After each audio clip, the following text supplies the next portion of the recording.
All right. Welcome to day 2 of online AP Human Geography with me, Mrs. Ward. So let's go ahead and get started. Hey. Okay. So today is theories of development.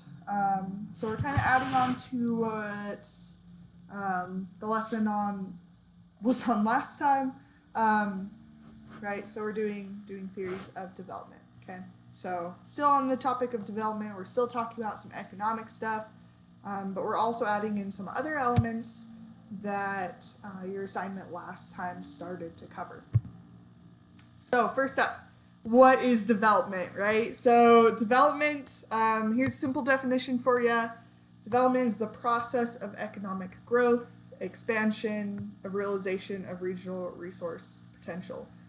Basically, in a lot of modern societies, we see development as becoming like more industrialized, or more tech industries in an area. You could say it's like more developed, right? That goes along with that economic growth. So countries making more money, right? That higher GDP and GNP, right? Expanding, all that kind of stuff. Okay. So how geographers measure development. So the United Nations uses over 200 different things to create its Human Development Index. So that's the HDI, the Human Development Index. So that was a word from last time, right? So if you need to review, right, now would be a good time to go back and be like, oh wait, what was that? So yeah, that was created by the United Nations, and they use over 200 different like little things added in there. But overall, we can split those 200 indicators into 3 different categories. So the first is our economic indicators, right? So economic is things that deal with money in the economy.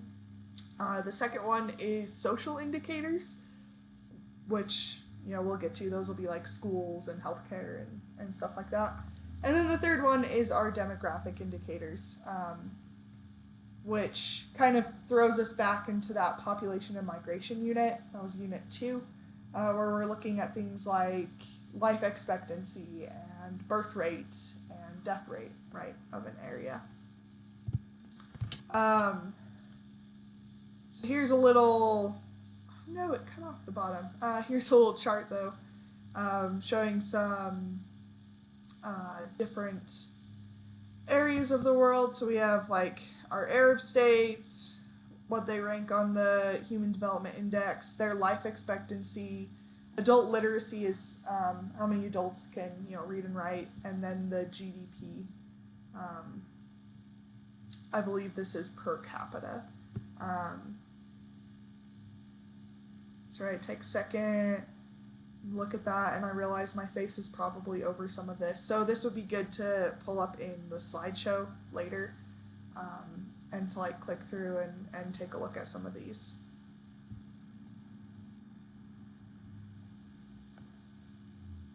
Or pause the video, or whatever. All right, so we're going to look at some social indicators first. So this is a map showing the percent of the population that is literate, right? So this usually ties in with education, right? So literacy is the ability to like read and write, which usually, a lot of people learn how to read and write at school. So percent of the population that's literate, right? We have lots of European countries, right? Russia, Canada, the United States, as well as, right, Argentina, Chile, Australia, New Zealand. I want you guys to kind of notice, right, what patterns are going on here, right? What is going on in these places? What patterns do you see, right? Where are they located? Okay. This one is social indicators. So this is a social indicator could be something like health and welfare. So can people go to the doctor? Can people afford to go to the doctor? Are there doctors? how far do you have to travel to go to the doctor? Are there things like insurance? Is it easy to get? Is it hard? Right? Stuff like that. This map below shows persons per physician, which is like how many people live in an area compared to how many doctors there are, right? So the darker the color tends to be better, right? So so the below 500, so that is there's less than 500 people per doctor in the area. The lighter the color, this could be doctors are further away or people can't get to them, right? They're those social factors. This one is also, I don't know, as a teacher, kind of biased. I kind of like this one. So this is a student to teacher ratio at the primary level, which is like elementary schools, right? So how big are elementary school classrooms? How many students are there compared to how many teachers there are? And so, right, this one gives us some interesting stuff. There are some countries with no data.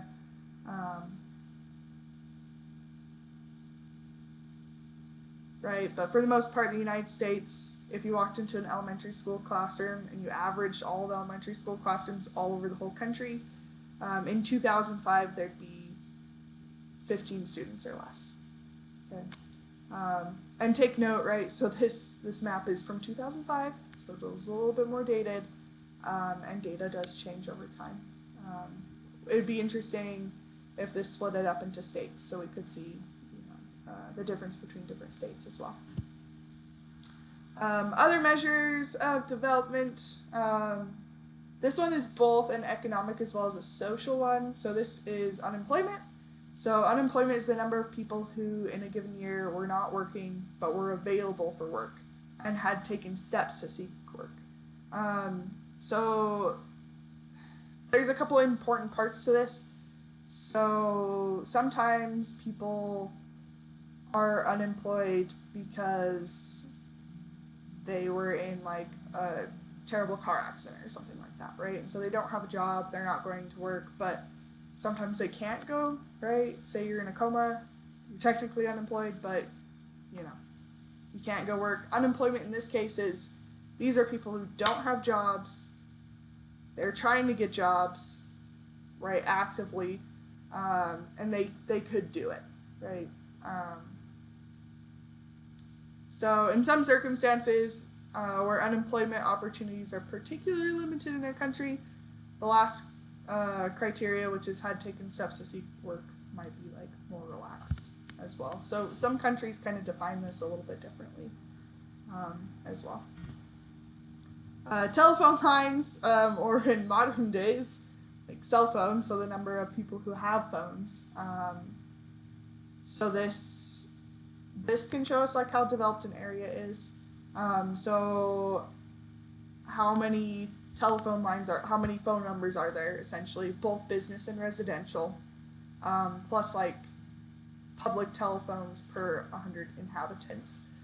We don't really see like public phones anymore. Like I remember as a kid, you go to the grocery store and there's like a phone on the outside of the building that you could go and like put some quarters in or whatever and make a phone call, but that's not really a thing anymore. But in like our modern US kind of area, but right, so this does take into account that. If you guys noticed as well, so on the assignment yesterday, some of you may have seen that the number of telephone lines is actually really high. Part of that's because, say you have a landline to your house and you have a phone, right? So that's 2 phones already for just me, right? My husband has a phone, and all that kind of stuff. So sometimes people have multiple phones, multiple lines, and so that number can be like bigger than even the population, which sounds kind of weird. Anyway, essentially this number, they're going to take it by dividing the number of main lines by the population and multiplying it by 100. So, bunch of math in this unit. You don't need to memorize, the math formulas or anything like that. Just know that, right, they're taking the number of phone lines and doing stuff with how many people live in the area as well. Undernourished, so this is a percentage of the population whose food intake falls below the required minimum needed dietary energy requirements line, right? So these are people who are not getting enough food to like live a healthy life, right? They're not getting the right nutrients, they're not getting the right amount of like carbs, stuff like that. Television receivers, so this is number of TVs per like 1,000 inhabitants. Water resources per capita, remember per capita is like per person, so this is the average amount of water that's available per person from like rivers and groundwater each year. That one plays a big role in places like South Africa. For example, in Cape Town, South Africa, they have had to like ration water in the past couple years because there isn't enough like water per person just to, oh yeah, I'm gonna, take a long shower and, all that kind of stuff. So it's actually really interesting. There's some cool articles out there as well as YouTube videos on Day Zero is what it's called.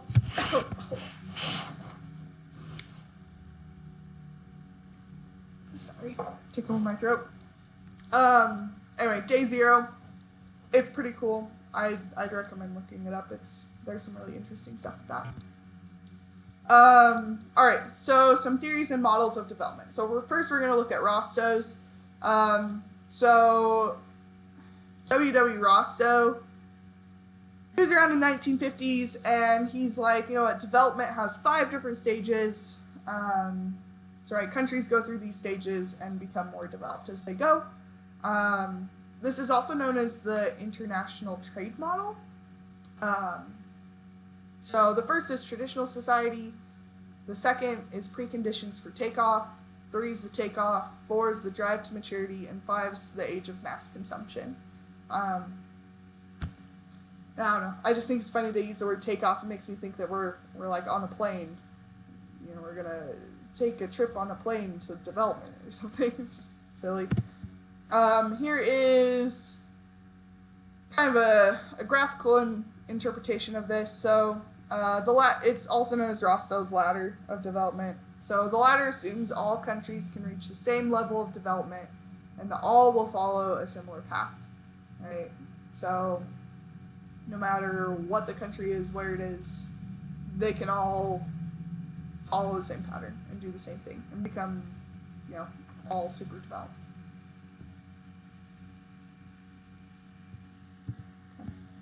Rostow's development model. So first, right, so the traditional society. So this is where a country has not yet started development, right? Going back to our agricultural unit, right, so our subsistence economy, right, they're growing food for themselves, they're not trading it, they're not selling it.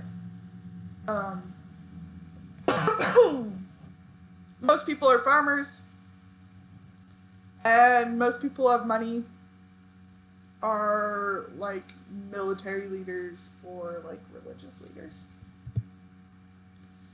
Number 2, preconditions for takeoff. So a transition period leading to sustained economic growth, openness, and diversification. So this is where we have an elite group that wants to develop the country. So these are like government leaders, nobility, right? People who have a lot of sway in society. They want to start development. Usually this starts with investments in technology and infrastructure.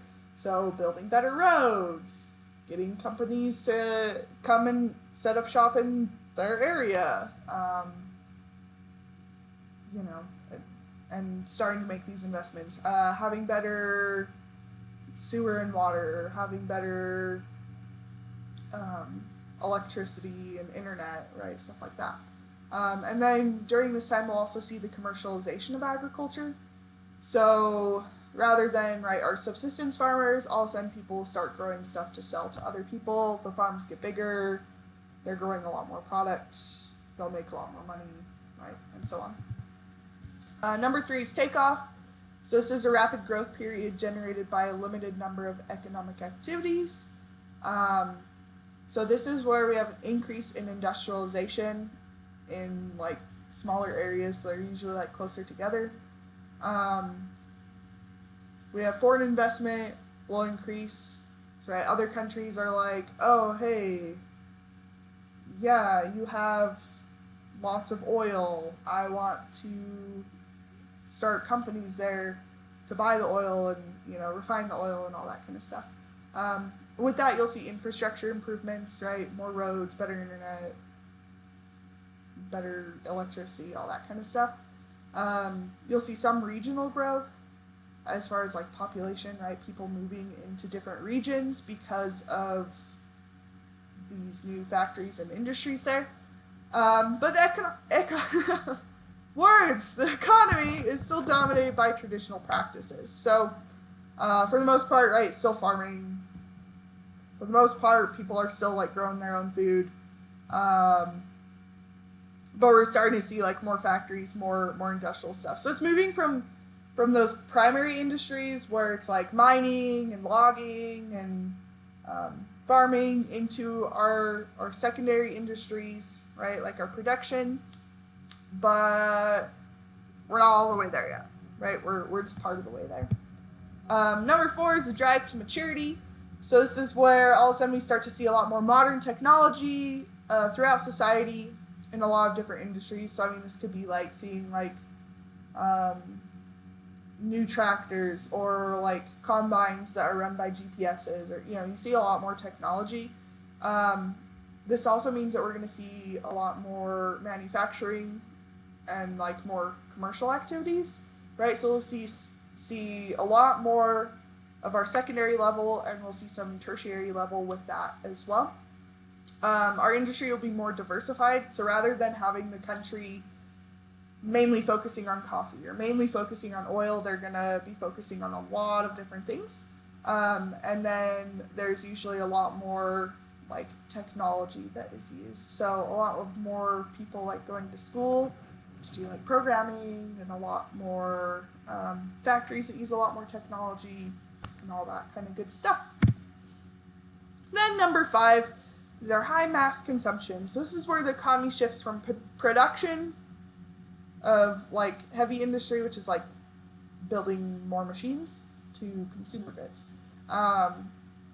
So this is where a lot of the things made in the society of that country are for people to like buy, right, directly. It's not for like other factories to buy, right? It's for the people. This you usually see high output levels, meaning you see a lot of like smaller goods being made. Mass consumption of consumer durables. So that would be like lots of people going to H&M and buying shirts, right? High proportion of employment services in service sector. So, right, all of a sudden we have a bigger need for cashiers, right? We have a bigger need for daycares, all that kind of stuff. Couple things about this model as well. So it assumes that less developed countries will achieve development by advancing from stage to stage. We have seen countries in the past that kind of skip some of those stages and become more advanced like a lot faster. This also says, so a country that concentrates on international trade benefits from exposure to consumers in other countries. Concern for international competitiveness in the exporting takeoff industries will filter through less advanced economic sectors. And now we're to Wallerstein's world systems theory. So this one I just think is really interesting because so during the Cold War in schools they taught, you know, countries are, oh, we're a first world country, we're a second world country, you know, they're a third world country. And it was really, we haven't really used those terms since the Cold War in like geography education, but you still hear like teachers using them and stuff, but those aren't like the correct terms anymore.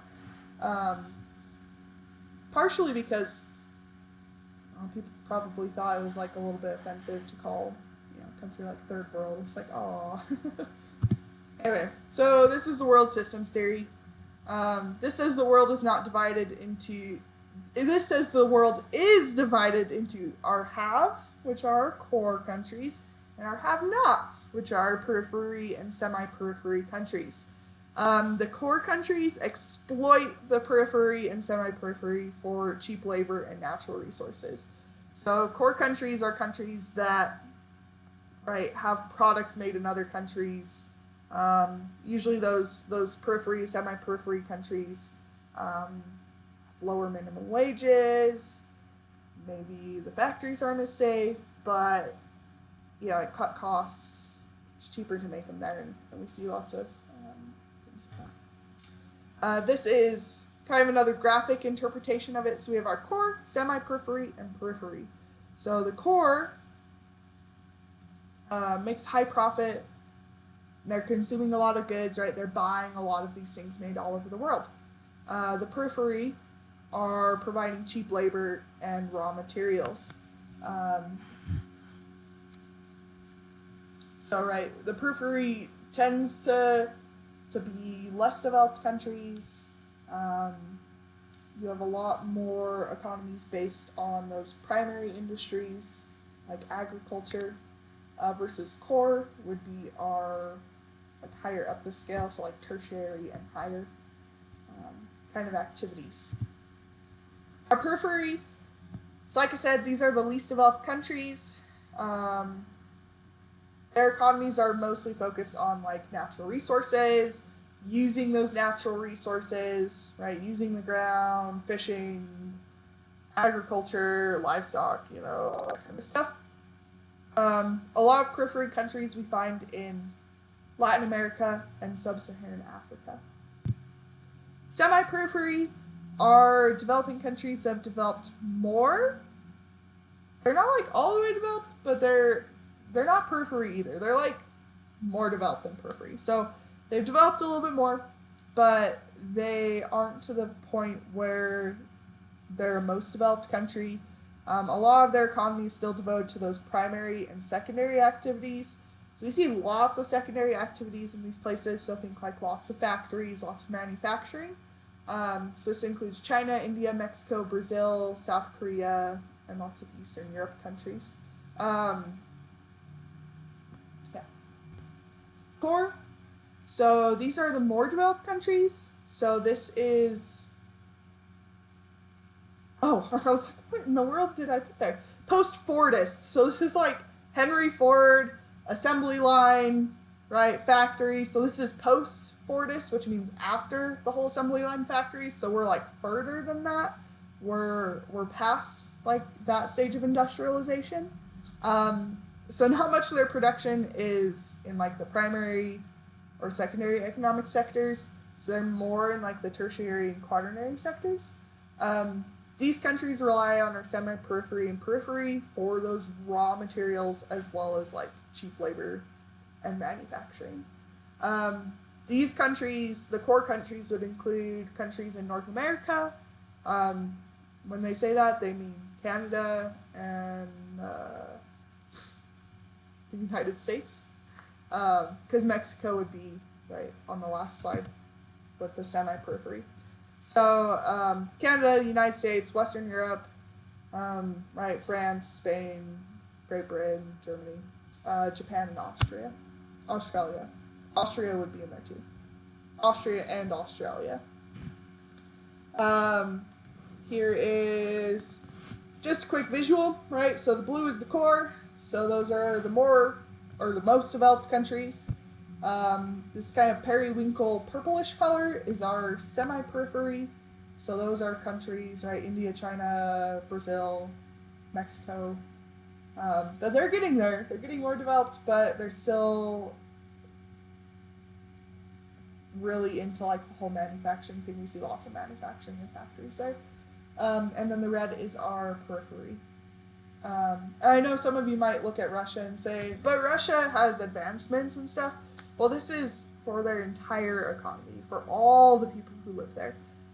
So it's like, yeah, China has some really big cities and a lot of tech industry stuff, but per capita, right, if you take the whole country and look at their whole economy as a whole, a lot of it's not very developed. So this is, right, it's an average kind of a thing. The core periphery model, right, that's what we've been talking about kind of as well. It's just another name, right, for Wallenstein's thing. But this is a model suggesting the core areas are more developed while periphery areas are less developed. And a lot of times the periphery is at the economic beckoning of the core for resources. So if the core decided not to buy the natural resources from the periphery's economy crashes. Pretty hardcore. Which brings me to the dependency theory. So this is a theory that suggests that more developed countries, right, they're exploiting those less developed countries to remain at the top of international trade. So part of the reason that, right, these core countries are buying from these periphery and semi-periphery countries is to keep them at the bottom. Because if they overwhelm their economy and make it like closer to like a single product economy, it makes it so that country can't develop and grow. Anyway, so it makes them dependent to the cores. We also see neo-colonialism, which is new colonialism, which is where less developed countries are still economically dependent upon the more developed countries. We see that a lot in Latin America, especially. So,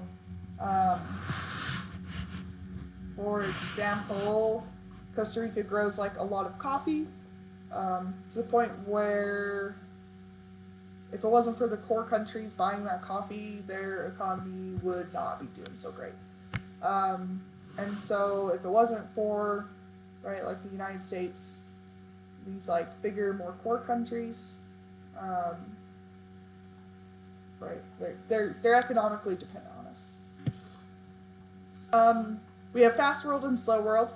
So these are areas of the world, usually the economic core, that experience greater levels of connection due to high-speed telecommunications and transport technologies.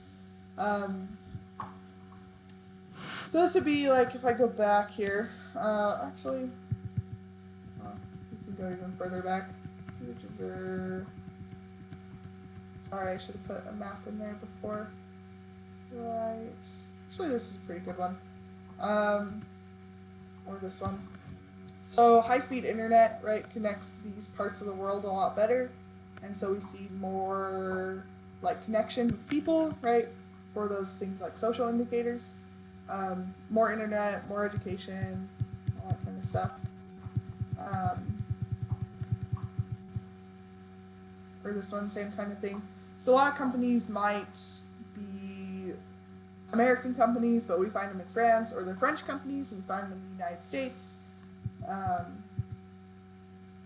Right, and they can communicate really fast, and there's a lot of connection between those companies and countries.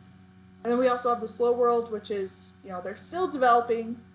They don't have the benefits of high-speed telecommunications and transportation technology. So it's harder to get around these countries, and it's harder to talk to each other, and it's super hard to talk to people in other countries, especially if they're on the other side of the world. Sustainable development. So this also plays a role. So this is the idea that people living today should be able to meet their needs without prohibiting the ability of future generations to do the same. So, for example, so this has been a problem in a lot of countries. So this, we kind of look at like a lot of like environmental impacts of this. If you looked at the Industrial Revolution in England back in the 1800s, man, they just tore up the countryside and polluted a lot of stuff. And, right, their factories were just spewing coal into the air and, all this kind of bad stuff. And it was harming, like, both the people as well as, like, the environment, which hurt, like, future productions of certain goods, kind of a thing. Anyway, so there's this whole idea that it's like a lot of people are like, yeah, we want every country to be super developed and have internet and have a high standard of living.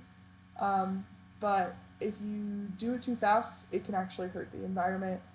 So you have to be kind of careful with that. You have to create a sustainable development, right? It's well paced. So not everyone loses their jobs or all that kind of stuff too. All right. So that's the end of the slideshow.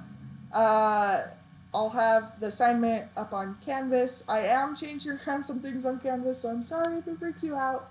I'm trying to make it more user-friendly. Part of your assignment today is to add to the discussion on Canvas.